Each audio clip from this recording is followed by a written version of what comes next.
I think there's a really important place, first of all, for tasting wines blind, and I've been doing that for many, many years, and I think that is really the first thing that you need to do is establish on its own, is this wine a good wine?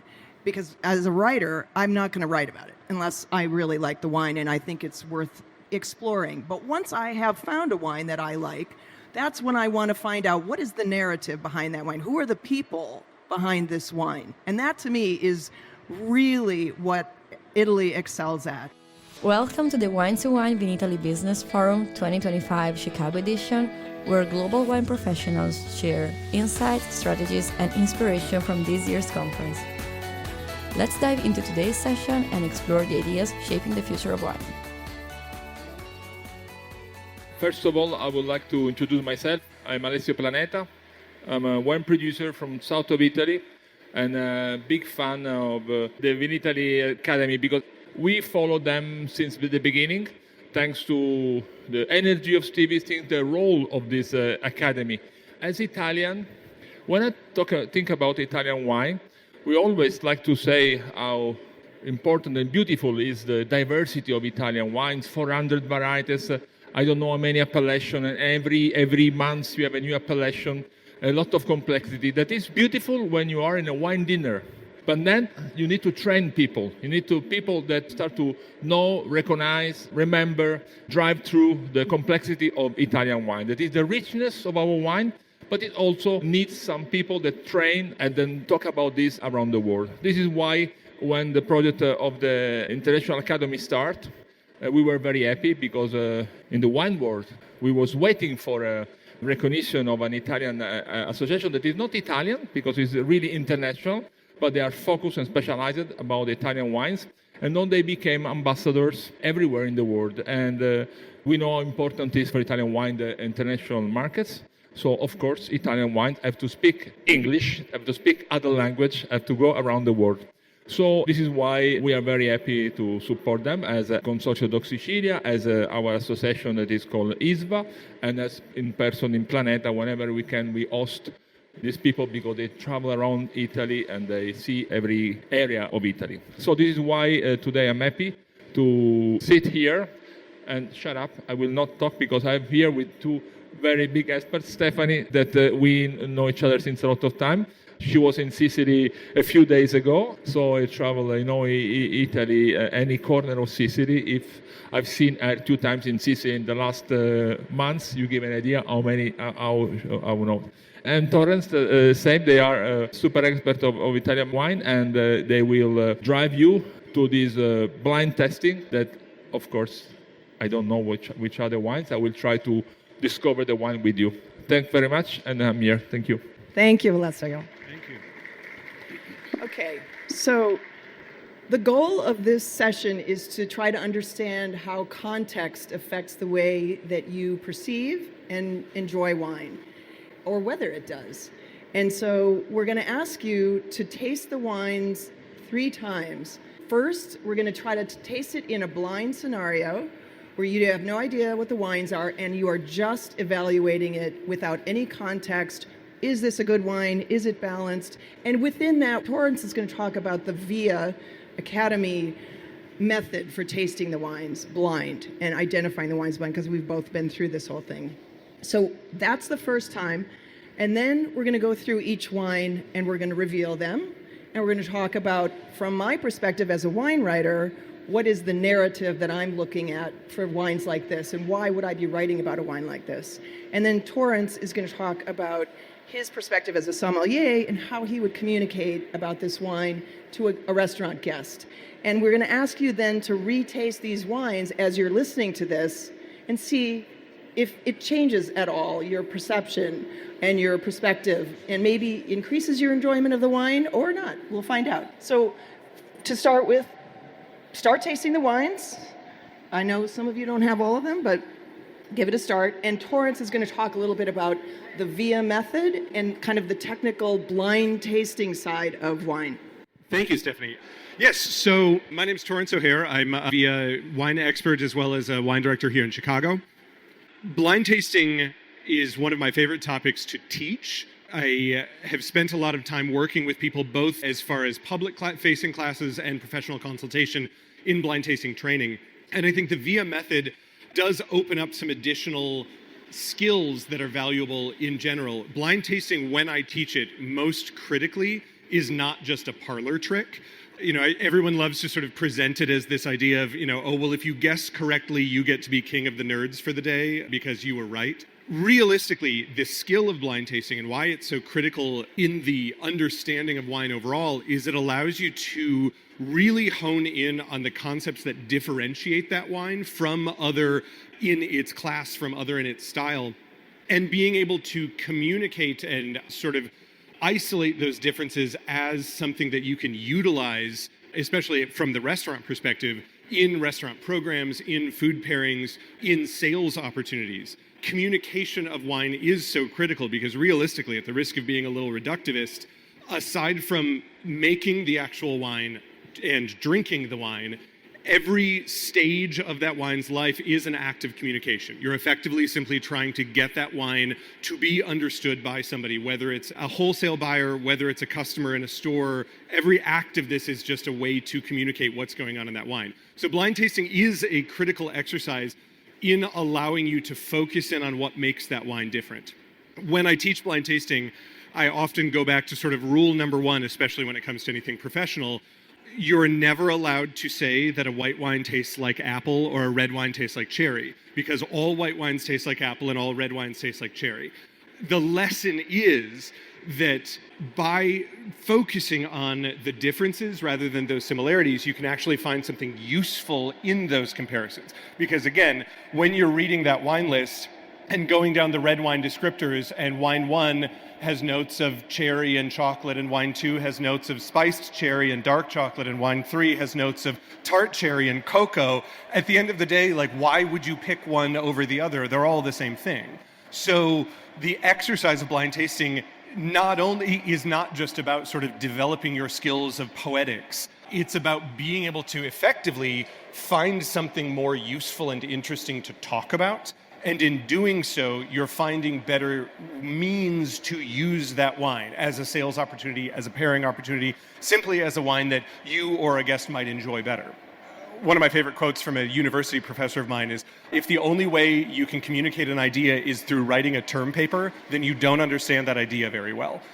The idea of being able to pick up a multitude of skills in the same field, so it's not just being able to do one thing, it's not just being able to, so to speak, write the term paper on the wine, it's being able to distill that wine into something that, yes, you can analyze it, but you can also, in 2 lines tableside, explain to somebody what this is and why they would like it in a way that's actually useful and interesting. So the VIA method is really useful to that. I've studied multiple methods of blind tasting, and I think one of the values of the VIA method specifically is, since it focuses exclusively on Italian wines, it owns one of those sort of cherry apple paradoxes, in that a lot of Italian white wines are sort of medium-bodied, maybe light-bodied, elevated acid, lots of minerality.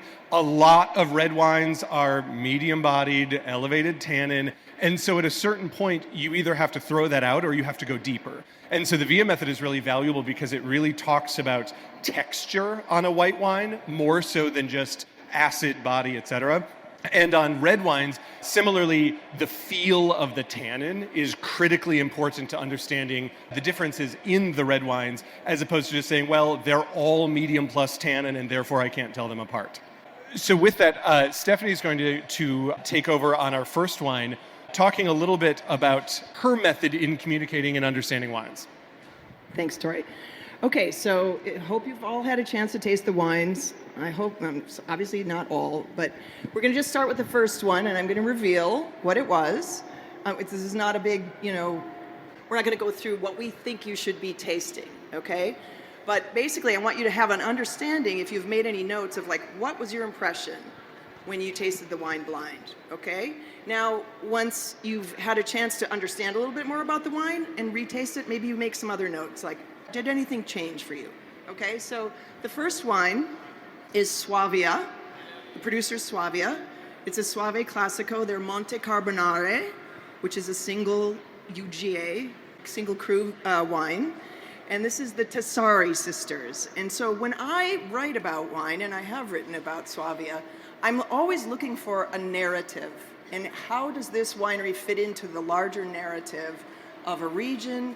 And then what is this winery doing that kind of elevates its wines above maybe some of the others in the same region? And so the Suavia sisters, I mean, they started making wine in about early 2000s, and that was a time when Soave was going through a real crisis, right? It had been popular in the 80s and 90s, and then they expanded the zone, and the wines became kind of dilute on the whole, and really the brand of Soave suffered, okay? And there was a kind of a core group of producers who this was really bothering them, and they became the champions of this revival. Really, I look at this as a comeback story, right?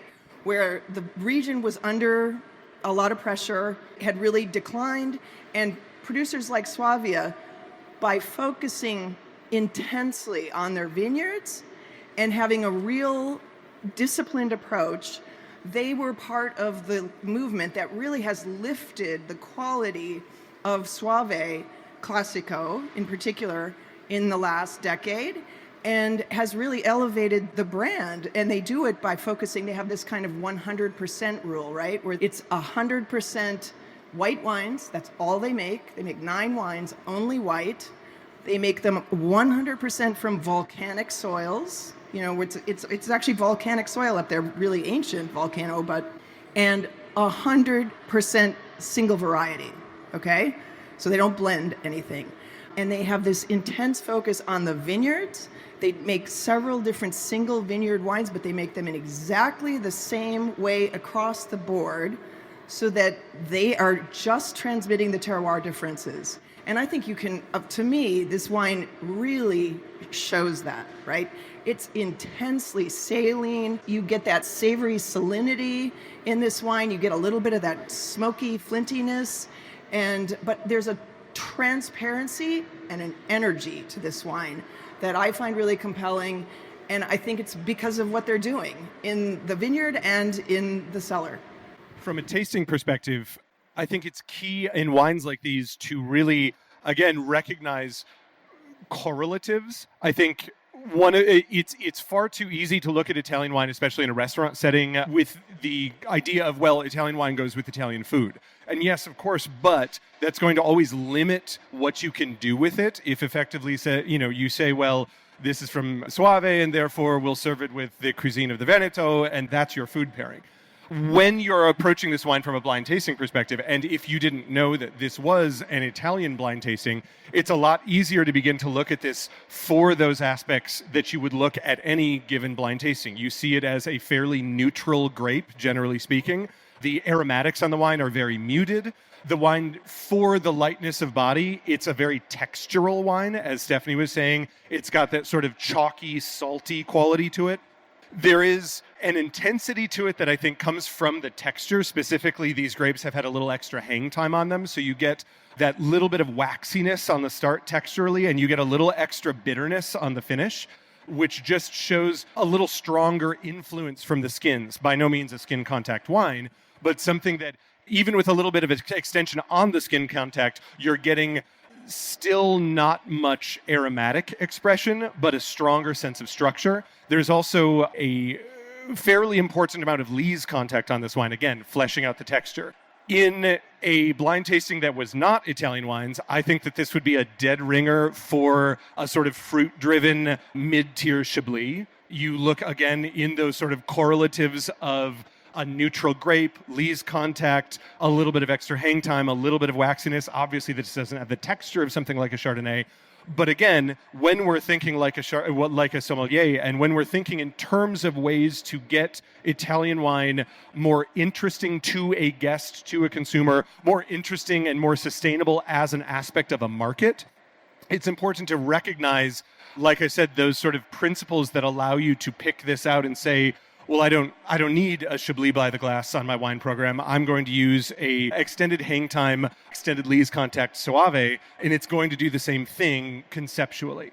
Did anybody get it right, blind tasting? Was it Soave who called Soave? For wine number 2, our second white. Okay.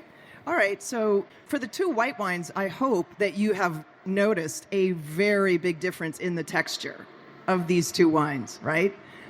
Neither of them are super aromatic, but the second one, they're very, very different. The second one is much more of an oily texture as opposed to that more gritty texture, waxy texture of the first one. So, but they're both from the north, and the second one is just from a little bit further west in Piedmont, and it is Timorasso. Okay, so who's had a Timorasso before? Okay, so this is an Italian savvy group, right? And you know that this is like the kind of the up and coming variety from Piedmont. It's not from Barolo. It's from like further east, a little bit, an hour or so east of Barolo, in an area called Tortona. But this is a variety. This for me, the story here, the narrative here is like the phoenix, right? This was just in the ashes. This variety was almost completely extinct. Even 30, 40 years ago, nobody had it. There were a few vines left, right? And it's a story of a small group of people in this particular area, Colli Tortonese, who resuscitated this variety, and it's now becoming the hottest variety in Piedmont, right? White variety. All the Barolo producers are flocking to Tortona to buy land to make Timorasso, okay? But one of the producers who really, the guy who's kind of credited with reviving it most is Walter Massa, okay? He's kind of the mad genius who really started the whole thing off. But at the same time that Walter Massa was doing his thing and experimenting in the vineyards, Elisa Semino was doing her enology degree and writing her dissertation on Timorasso. And I spent a day in this area, and it was one of the weirdest days of my whole career. And it was just a cast of very, very eccentric characters.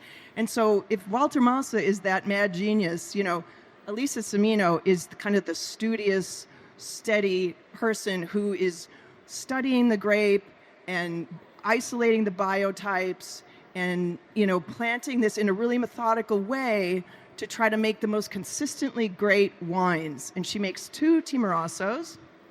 The one that you're tasting is, she makes a single vineyard one also, but the one that you're tasting is from a blend of her vineyards. But it is part of this larger narrative of a variety that came out of absolutely nowhere and is now just this phenomenon in Italian white wines. And I think she makes a great example of it. Again, like I said, super consistent.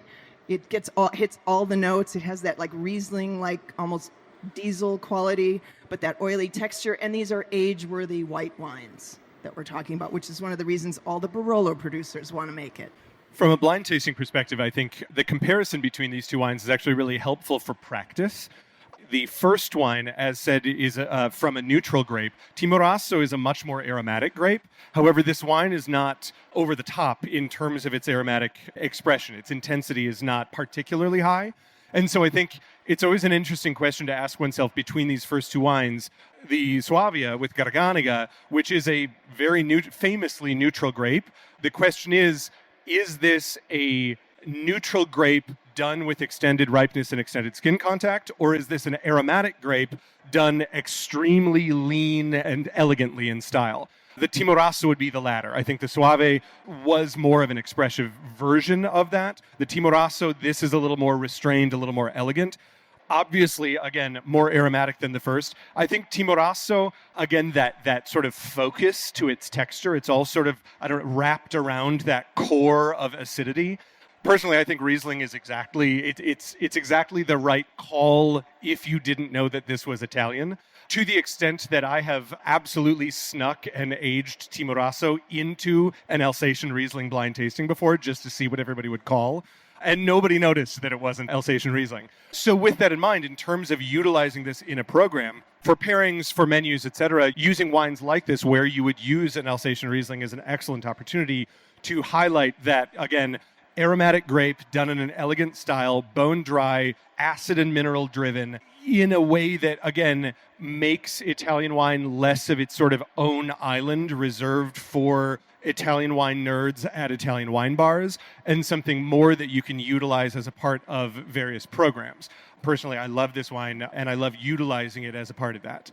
Moving on to wine number 3. So now we're into the red wines, and the first one, it's a Chianti Classico Reserva, okay? It's Castello di Monsanto, all right? Laura Bianchi is the current proprietor there, and I have written about Laura and about Castello di Monsanto in the context of this whole Gran Selezione category, right? That was introduced 15 years ago or so, and as was supposed to be the new top tier of Chianti Classico wines, right? But when it was started, it was a little bit controversial, to say the least. And Castello di Monsanto, her father, Fabrizio, was the person who made the first single vineyard Chianti Classico in 1962. Okay, so this estate has a long history of really intense focus on their terroir in a region like Chianti Classico that's not really known for that, or wasn't, okay? And he was one of the people who really fought the consortio about getting rid of white grapes in the blend and the requirement for white grapes and encouraging more Sangiovese. So the family has this history of like really pushing the region to up its game. And Laura did the same thing. So when they introduced the Gran Selezione category, Il Poggio, their single vineyard, would clearly qualify for this. It was qualifying for years before they created the category. She chose not to do it. She chose to keep it in as a Reserva wine. She did not agree with the regulations that were initially established for Gran Selezione, which were pretty lax. Only 80% Sangiovese. They were allowing international varieties. There was very little focus on specific territory, right? And there were no UGAs at that point. And so she waited and she pushed, and along with other producers, and the consortio has moved in that direction, right? And so since then, they have established the UGAs. They have upped the percentage of Sangiovese that is required in Gran Selezione, and they've eliminated international varieties. And at that point, when she saw they were moving in this direction, she said, okay, I will now do it. So now Il Poggio is a Gran Selezione wine as of the 2014 vintage. So the wine that we're tasting is her Reserva, Classico Reserva. So it's not the single vineyard, but still, I think you see the same level of quality and the focus on the vineyards, and that comes through in all of her wines. So moving into our first red, I think this is where that concept of understanding the texture of the tannin becomes so important. For novice blind tasters, this is a wine where I would sometimes run into those sort of teachable moments where you would try this and say, oh, it's actually kind of low in tannin, because the attack of the tannin is not particularly aggressive. That said, again, in contrasting studying Italian wine versus studying global wine, which tends to be a little more sort of quantifying tannin when you're blind tasting, if we're kind of all going to agree that most of these Italian reds are at least going to be at a medium level of tannin, focusing on the texture of that tannin is really critical. So here we have two things in play. First of all, being a Reserva, having some extra age, there is plenty of tannin in this wine, but it's very well aged. It's softened, it's restrained. This is not a low tannin wine. And so from a blind tasting perspective, that's a really important thing to correlate to where your mind might be going. Is not that this wine is low in tannin, it's what the tannins are actually doing. Obviously, this wine has to have some age for it to have so much tannin that is so soft, so easy. Going beyond that, as a grape, Sangiovese, the texture of the tannin is, I think, fairly unique to Sangiovese. It has this sort of leathery quality to it. There's almost like a patchiness to it on your palate. It does not, so to speak, dry your whole mouth out, or you don't feel the tannin necessarily everywhere in your mouth all at once. It's a lot more fluid, it's a lot more patchy, and it is sort of that like suede leather in feeling as opposed to something grittier.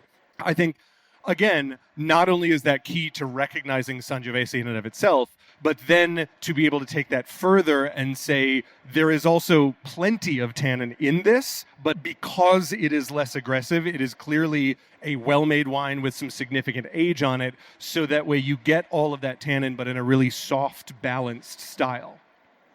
For your wine number 4... Just before we go to 4, on the point that Torrence was making, that's one of the things that I picked up at the VIA Academy when we were doing the Italian Wine Expert program from Sarah Heller, was talking about the way that you recognize Sangiovese on your palate. You feel the tannins like a strip right down the center of your tongue. And you feel Nebbiolo tannins all around your mouth, right? So it's like people can often mix up those wines. There are some similarities, but when you hone in on those tannins and where you're feeling them in your mouth, it becomes really clear. Our last wine is from the way south now. We're going down to the south to Basilicata, to Elena Fucci. Has anyone had a wine from Elena Fucci? Yeah. Okay. So when I think about it from a writer's perspective as a narrative, I think of Elena as like a meteor. I feel like she just hit this kind of moribund, old school region and breathed new life into it. Okay. So her grandfather has been farming on the slopes of the Volturre volcano since the 60s, but selling grapes. And Elena went to enology school and came back, and she's the one who started bottling. But you can just kind of see that's her grandfather, and that's Elena. I mean, big contrast here, right? She's got a big personality, and she's got really strong ideas about how to make wine in a way that appeals more to, I will say, younger people, in fact. Not just younger people, but more to the international market. None of this overly extracted, a little bit oxidized, heavy wine. Aglianico can be a tough grape, right, to tame. But she has come in there and she is doing shorter extractions. She's maintaining more freshness to her fruit. She's got all these new practices in the vineyard that, control the alcohol levels. And so I feel like her wines have really made a big impact on raising the profile of Basilicata in a way that it was kind of not happening for a long time there.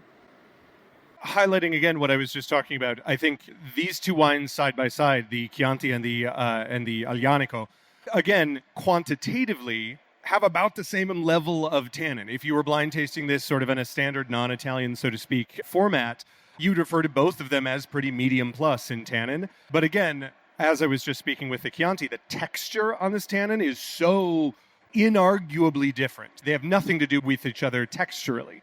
And so I think, again, in that study of understanding wines based on what makes them unique, what separates them from things, instead of being able to say, well, most Italian reds are medium plus tannin, you can begin to parse them out and recognize, well, no, Aglianico has this attack, has this grittiness right at the front of the palate that is very specifically Aglianico. In addition to that, the extraction on this in comparison, I think as Stephanie was saying, this is obviously a much more extracted wine from a warmer area, but at the same time, the balance that this allows, I think the same sort of dichotomy that I brought up with our first two white wines. Are we talking about an aromatic grape done in a restrained, elegant style, or are we talking about a non-aromatic grape done in a particularly ripe, character-driven style? This is quite clearly a thick-skinned, warm climate, easily extractable grape done in an elegant, restrained style.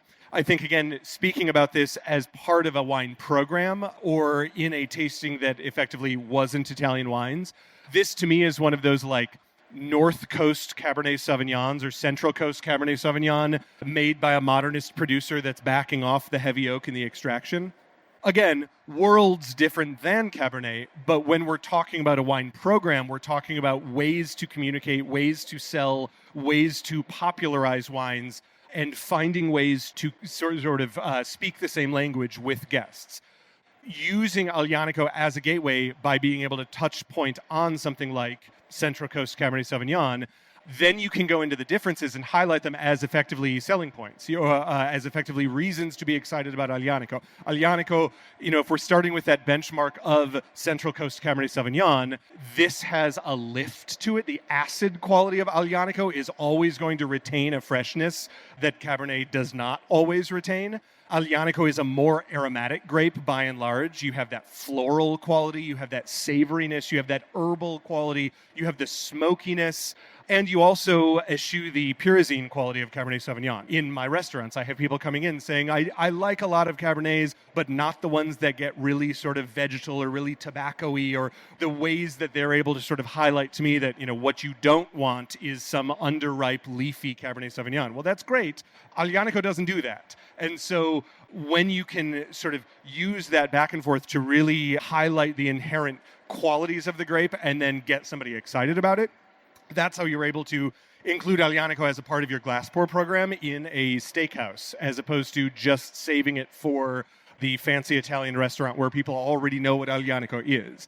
Because to a certain extent, when in the market we're only talking to our fans, our industry becomes unsustainable. And so finding these moments where you can excite people in sort of the possibilities to come, excite people in what else there is out there by being able to give them that two-liner on, hey, not only do I think you'd really like Aglianico, the one that I have for you, but if this is something you like, it's all over out there. You just have to look for it. You have to ask for it. You have to make sure that people recognize there is a market for it, so long as people know to look for it, so to speak. Stephanie, would you like to give some final words on your method of communication, so to speak? Yeah, sure. So I don't know if this was useful to you. I don't know if you found that your perception changed at all over this course of learning more about these wines. I think there's a really important place, first of all, for tasting wines blind. And I've been doing that for many, many years. And I think that is really the first thing that you need to do, is establish on its own, is this wine a good wine? Because as a writer, I'm not going to write about it unless I really like the wine and I think it's worth exploring. But once I have found a wine that I like, that's when I want to find out, what is the narrative behind that wine? Who are the people behind this wine? And that, to me, is really what Italy excels at. I mean, there are so many times when you're just sitting across from a kitchen table from a producer, and they have been doing this for 4, 5, 6 generations, and they are just eking it out, really trying, to make a living, but they have so much passion about what they're doing, and I just think it's really valuable to tell those stories and communicate why are they doing what they're doing, and what are they doing to make these wines so great. I think it is really important to utilize this skill mostly as sort of a concept moving forward for those of you who have any hand in wine programs, hands in moving wines, because Italian wine does so often get relegated to kind of the bottom of the list. You have the Cab section, the Pinot section, the Rhone section, and at the bottom you just have the other, where there's, a Malbec, a Rioja, and an overpriced Barolo, and that's kind of the entire wine list. So being able to look at wine from that blind tasting perspective, and again, less about the idea of blind tasting being a parlor trick and more about recognizing that you could sell Aglianico in the place for that cab pour. You could sell Timorasso as that high acid refreshing white. And by being able to put it out there, it allows guests to begin to work more with it. I end on a sort of an illustration that I like to bring to a lot of my guests, where it says, okay, you could make a beautiful salad and set it on the dinner table and then surround it with plates of candy, and then come back to me and say, well, I just can't get my kids to eat salad. Well, the issue is not the salad. The issue is the fact that, again, your Italian wines are buried at the bottom of a list. The Italian wines are inaccessible. They are a couple of things that the owner likes and nothing that actually can bring people into helping them to utilize Italian wines as a part of a full standard Italian wine list program. Thank you all for coming. We appreciate your time here. Let's give it up for Stephanie Johnson, Torrence O'Haire, our Italian wine experts of Vinitaly International Academy. Now you know why they've become an Italian wine expert. And of course, their bodyguard, Alessio Planeta. Listen to the Italian Wine Podcast wherever you get your podcasts. We're on SoundCloud, Apple Podcasts, Spotify, Himalaya FM, and more. Don't forget to subscribe and rate the show. If you enjoy listening, please consider donating through ItalianWinePodcast.com. Any amount helps cover equipment, production, and publication costs. Until next time, cin cin.